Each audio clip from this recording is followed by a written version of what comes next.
Hello and welcome to this updated video guide for completing the normal version of Brayflox's Longstop in Final Fantasy XIV Stormblood.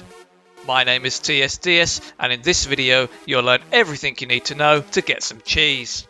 Hang on a minute, are we here for fucking cheese? What the... This dungeon will usually take at least 20 minutes to complete, so let's take a look. At the start, pretend you didn't see the huge ass dragon flying away and follow the river north. There'd be a small area just ahead of it with a goblin pathfinder relaxing all cool, so chat to him and get a key. Turn back around and continue forwards to reach the Longstop head gate. Open it up and you'll find the first boss line. The first boss, the great yellow Pelican, sits with 3 adds on the pool, so tanks should be ready to grab them and DPS should focus them first. Both the boss and the adds have frontal attacks, so should be faced away from the group, and towards the end more adds will spawn. Tanks still need to pick these up, but if the boss is low enough, DPS should just focus on the Pelican. When it's dead, the gate to the Longstop opens up, and a frantic little goblin will request your aid in rescuing his friends. This is entirely optional because they're goblins, but every goblin you rescue in this area will drop a treasure chest as thanks. Luckily, you're not really timed, as each goblin will only come under attack once you get near it. Continue on either way, and you'll reach the second boss line. The second boss, Inferno Drake, walks a lonely road, but it's the only one he's ever known. As usual, tanks should face him away from your group, and at about 80-ish%, the big cheese himself will spawn, being chased by a single add. This add will initially follow Brayflox, but can be pulled off with some work from the tank. As DPS should be killing the add, anyone with a creature control spell, such as Sleep, should use it on the boss, as this will reduce the damage the tank takes.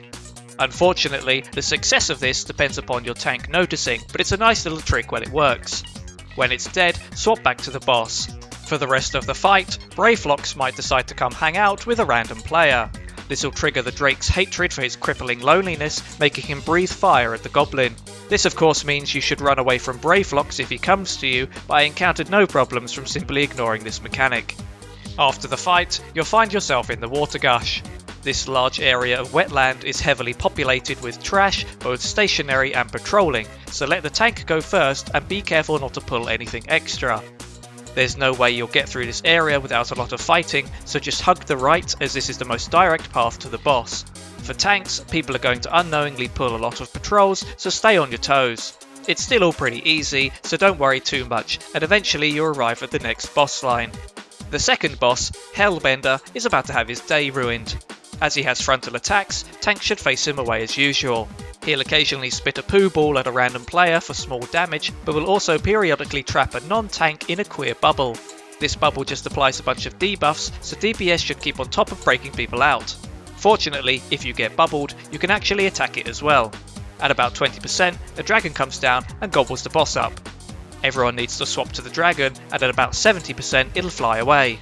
Grab your loot and head through to the next area. After opening the gut gate, continue on towards the left. The drakes in this area will frontal attack, so tanks should keep them turned. If you want to drop a mini-boss, ignore the doorway on the right and keep sticking to the left. At the bottom of a short path will be a Coel guarding a chest.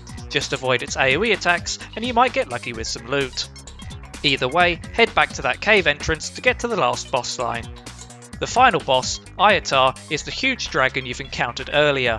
This boss can be a bit tricky, so let's take a look why. Throughout the fight, Aiatar will target the tank with a large breath attack, so be sure to avoid it. As it's quite long, you should definitely face the boss away from the group. After a short time, Aiatar will also start hucking big green poison balls at random players. This attack will leave a large pool of poison on the floor, which obviously damages you. What isn't obvious is that Aiatar will start healing while standing in a pool, so tanks need to make sure they move the boss out of the pools. The pools will fade after a long time, but a lot will get thrown out. If you're really struggling for floor space, you can have your group stack up behind the boss and slowly move around the edges of the room in a giant circle. Of course, as the target is chosen randomly, you might not ever need to move Aiatar. Over the fight, you may end up charging a level 2 limit break, so be sure melee pops it when it's ready. Ranged can use theirs too if no one is doing it, but definitely use a level 1 if the charge won't happen in time. Keep going and you'll have slain your first dragon. And that's Brayflox's Longstop normal. If you've enjoyed the guide, then let me know. And if there are any other guides or perspectives you would like to see, then check out my channel or feel free to ask me to create one. Thank you for watching and enjoy your f***ing cheese.